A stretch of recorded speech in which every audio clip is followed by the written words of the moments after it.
take her as payment for the debt. He refused at first, but when he looked at her, everything changed. Gareth's journey to the frontier settlement had begun with nothing more dramatic than the pursuit of a long-overdue debt. Yet as he stepped into the tense gathering where Orlan stood cornered by two tribal warriors, he realized the situation had spiraled far beyond a simple financial dispute. Orlan, a man with a history of lies, quick deals, and quicker escapes, looked shaken to his core, and Gareth initially assumed it was guilt over the unpaid money. But then the warriors pushed someone forward, a woman kneeling with her hands bound, her posture upright despite the ropes that pressed into her skin, her beaded garment marked with vibrant patterns that spoke of cultural pride rather than helplessness. Her name, the warriors said, was Ayla, taken by Orlan when he trespassed on their land in a desperate attempt to evade other problems he had created. Orlan stammered excuses, claiming she had been collateral, something he used only to buy time, but Gareth felt a surge of disgust hearing a human spoken of like merchandise. He refused instantly when Orlan suggested she could settle the debt. Gareth declared that no amount of money could justify such a transaction. Ayla's eyes lifted, sharp and unwavering, studying him with an expression that held no plea, no defeat, only a measured assessment, as though she were silently deciding whether this stranger who rejected the offer so firmly was truly different from the man who had used her as leverage. The warriors, however, demanded restitution for both Orlan's debt and the dishonor he had caused. Gareth found himself caught in a negotiation he never intended to join.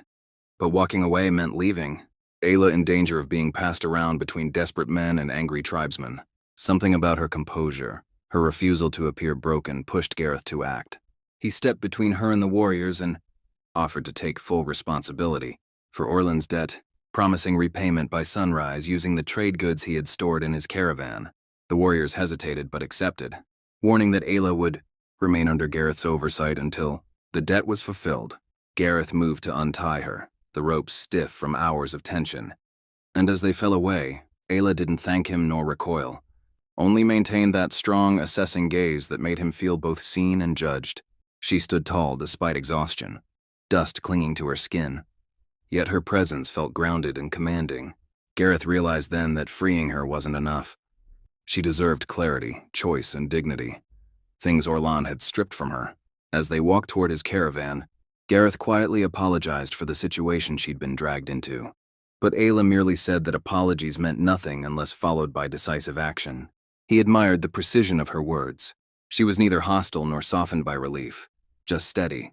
Gareth spent the next hours sorting through valuable goods, preparing them for the morning exchange, while Ayla observed him with careful silence, occasionally asking pointed questions about why he had taken her responsibility onto himself. Gareth answered honestly. Something about the way she held herself, even in ropes, had made it impossible for him to treat her like a bargaining piece. His words surprised even him, revealing a sense of duty he hadn't felt in years. Ayla's expression softened imperceptibly, as though she recognized sincerity she had not expected from an outsider. She explained how she had been patrolling her people's boundary, how Orlan's reckless intrusion turned into a struggle, and how she had chosen not to harm him even when she had the chance, only to be overpowered when more of his problems caught up with him. Gareth listened without interrupting, feeling the weight of her experience and the resilience stitched into every word. As the night grew quieter, a fragile trust formed between them, not friendship, not alliance, but something shaped by mutual clarity. Gareth understood that by dawn he would either secure her freedom or be forced to confront the consequences of failure, and Ayla understood that this man, unlike Orlan, valued honor over convenience. When the first hint of light touched the horizon, Gareth had everything prepared, yet he sensed that the coming exchange would test both of them in ways they hadn't anticipated. What began as a quest for repayment had transformed into something far more personal, and Gareth knew that sunrise would decide not only Ayla's fate, but the path his own life would take moving forward. As Gareth and Ayla returned to the meeting point with the prepared goods, the silence between them felt heavier, not from distrust but from the shared awareness that what happened next would determine whether either of them could walk away with integrity intact. When the warriors examined the items Gareth had brought, spices tightly sealed in jars, carved metal ornaments, polished stones gathered from distant markets, they quickly recognized that the collection exceeded the debt owed, both in value and in the effort clearly put into gathering it. They accepted the repayment, declaring Orlan's debt settled, and formally released Ayla from any restorative claim tied to the incident. But instead of immediately stepping back toward her tribe's territory, Ayla remained standing beside Gareth, who looked at her in surprise as the warriors departed with a respectful nod. He asked gently whether she wished to return home now that her freedom was restored, and she replied that returning alone would feel incomplete when Orlan, the cause of so much chaos, was still unaccounted for. She didn't want Gareth to become the next victim of Orlan's desperation. Her answer stirred something in him: gratitude, admiration, maybe something deeper that he wasn't yet ready to name. Gareth admitted that he too felt unsettled knowing Orlan was still out there, weaving trouble wherever he could. Their intentions aligned, so they decided to track him, following vague signs of movement leading toward abandoned storage shacks near the outskirts of the settlement. Along the way, Ayla spoke more openly, sharing her upbringing among the Guardians, the discipline she had learned since childhood, and the expectation that she would one day protect her people from both external threats and internal imbalance. Gareth listened carefully, not out of politeness but from genuine interest, realizing that her strength wasn't an act but the natural outcome of a life built on purpose. In return, he revealed truths he rarely spoke aloud: how trade had begun as a noble path for him, a way to connect cultures and build relationships, but had slowly become tangled with debt, pressure, and the compromises that wear down a man's belief in himself. Ayla responded not with sympathy, but with a firm statement that a man's fall was not defined by its depth but by whether he chose to rise again. Her words stayed with him as they approached the old shacks. Inside one of them, they finally found Orlan, frantic and half delirious, as if expecting Gareth to punish him for everything. Instead, Gareth confronted him calmly, stating that the debt was paid, but the damage done to Ayla's honor was something Orlan needed to answer for directly. Ayla stepped forward, not seeking revenge but demanding acknowledgement.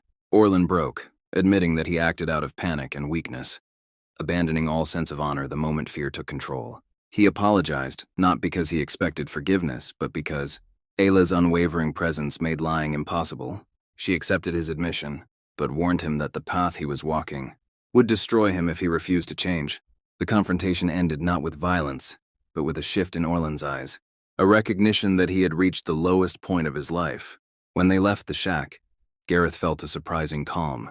The turmoil that had begun with the debt now felt resolved in a way money alone could never address. Ayla walked beside him.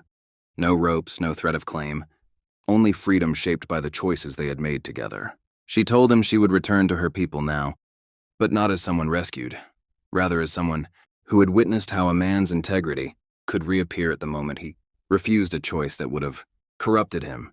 Gareth nodded, accepting her decision, yet he felt a weight settle in his chest as if something meaningful were slipping away.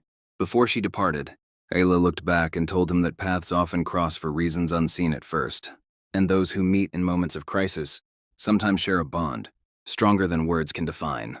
Gareth watched her leave, standing alone in the quiet stillness, but he did not feel abandoned. Instead, he felt changed. The debt he came to collect had led him to confront his own values, rescue someone who refused to break, and rediscover a part of himself he thought he'd lost forever. As he returned to his caravan, he sensed that Ayla's presence would remain with him long after she disappeared beyond the dunes, not as a memory of obligation, but as a reminder that a single decision made at the right moment can rewrite the course of a life.